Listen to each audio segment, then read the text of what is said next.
Halo terus people, selamat pagi. Kembali lagi bersama gue Fikri. Nah, kali ini kita akan coba bahas terkait training lah ya, yang bersinggungan dengan training, yaitu metode evaluasi untuk training gitu ya.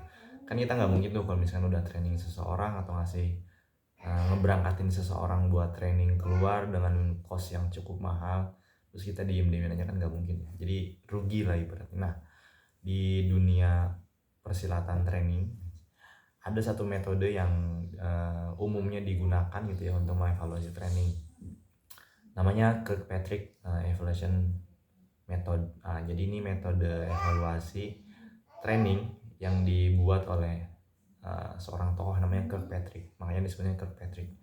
Nah, Kirkpatrick ini ada 4 level. Dia mendefinisikan evaluasi untuk training itu ada 4 level. Pertama adalah level 1 di reaction, yang kedua itu levelnya behavior, level 2 itu learning, yang ketiga itu behavior, yang keempat itu result.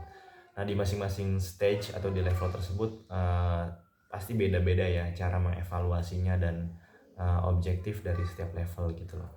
Jadi kalau di level 1 kita diminta untuk mengetahui reaksi trainee ketika saat training. Yang kedua adalah learning, yaitu kita mengevaluasi apakah uh, apa ya apa yang kita sampaikan itu bisa diterima oleh si peserta atau trainee.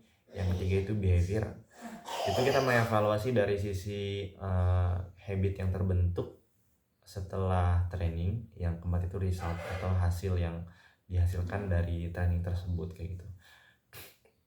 Nah, biasanya ketika implementasi ya, ketika di tempat saya dulu itu level 1 itu kita coba evaluasi reaction itu dengan cara menebar kuesioner. Makanya setelah training itu biasanya ada kuesioneris yang dikasih oleh si trainer kepada si trainee atau fasilitator kepada si trainee untuk melihat reactionnya dia terhadap training kayak gimana. Nah, umumnya ada 2 objek yang dievaluasi di tahap reaction ini. Pertama adalah si trainernya, yang kedua adalah si materi trainingnya. Jadi inti dari pertanyaan si kuesionernya adalah, kalau yang pertama itu kita melihat apakah si materi trainingnya sesuai dengan yang dibutuhkan oleh trainee atau tidak, atau apalagi ya sesuai dengan tema atau tidak dan sebagainya. Nah, kalau di trainernya kita evaluasi dari sisi penyampaiannya, pelafalannya dan lain sebagainya. Intinya ketika kita mengevaluasi di tahap reaction, kita mengevaluasi 2 objek tersebut. Nah, selanjutnya adalah learning. Nah, learning ini biasanya kita coba aplikasikan evaluasinya dengan cara memberikan post test gitu loh. Nah, biasanya kan sebelum training itu ada pre-test, ada post test ya. Nah, metode post test ini, metode evaluasi learning ini itu bisa dilihat dengan cara post test. Itu apakah si peserta atau trainee bisa menangkap apa yang disampaikan atau bisa memahami apa yang disampaikan atau tidak kayak gitu. Nah, ketika misalkan kita udah tahu hasilnya seperti apa, ya udah berarti kita bisa mengevaluasi. Misalkan skornya rata-rata tidak achieve gitu kan, tidak sampai di batas minimum yang telah ditetapkan. Nah, maka bisa jadi adalah ada 2 kemungkinan. Bisa jadi memang materinya terlalu sulit untuk dipahami, atau bisa jadi penyampaian dari si trainernya kurang. Makanya ketika kita tahu bahwa si trainernya kurang dalam menyampaikan, kita harus cek tuh evaluasi di level 1-nya kayak gimana, di questionnaire-nya kayak gimana kayak gitu. Jadi saling ada umpan balik lah ya antara level evaluasi 1 sama level evaluasi 2 kayak gitu. Nah, yang selanjutnya adalah level evaluasi tahap 3, yaitu behavior. Nah, level evaluasi tahap 3 behavior ini nggak bisa kita serta-merta langsung lakukan di hari atau di bulan ketika training setelah selesai gitu. Makanya evaluasi level 3 kalau di tempat saya dulu itu kita evaluasi pasca 2 bulan setelah dia training. Nah, apakah ada perubahan baik itu sikap ataupun skill dari si trainee atau tidak. Nah, biasanya kita nyebar 360 ya. Nah, evaluasi 360 itu jadi kayak kita minta orang yang intens bekerja dengan dia, mulai dari peers, atasan langsung atau bawahan langsung, untuk menilai apakah ada behavior setelah dia ikut training. Nah, kayak gitu. Kita bikin questionnaires juga.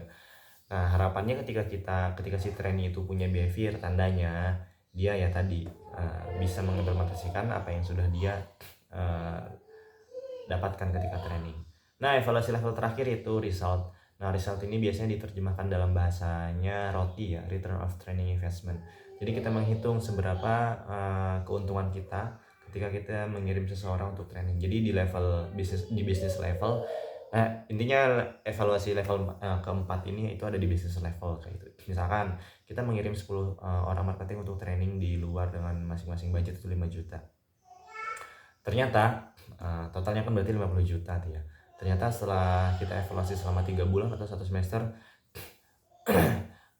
tidak ada balik modal gitu loh. Sales yang mereka cari itu, sales yang mereka dapatkan itu tidak sebanyak expected outcomes yang kita harapkan ketika sudah ikut training.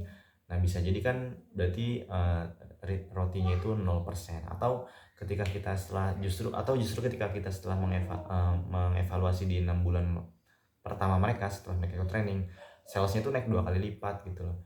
Yang tadinya salesnya di angka 30 juta sekarang naik di angka berapa, misalkan 70 juta gitu kan ya. Nah, makanya kan ada selisih itu 20 juta dari total uang training. Nah, maka 20 per 50 itu ya sekian lah. 20 50 berarti berapa? 2 per 5, 40%. Nah, maka rotinya adalah 40% kayak gitu. Nah, oke, mungkin cukup sekian dari saya. Terima kasih atas waktunya. Nanti kapan-kapan kita ngobrol lagi terkait hal apapun. Terima kasih, sampai jumpa.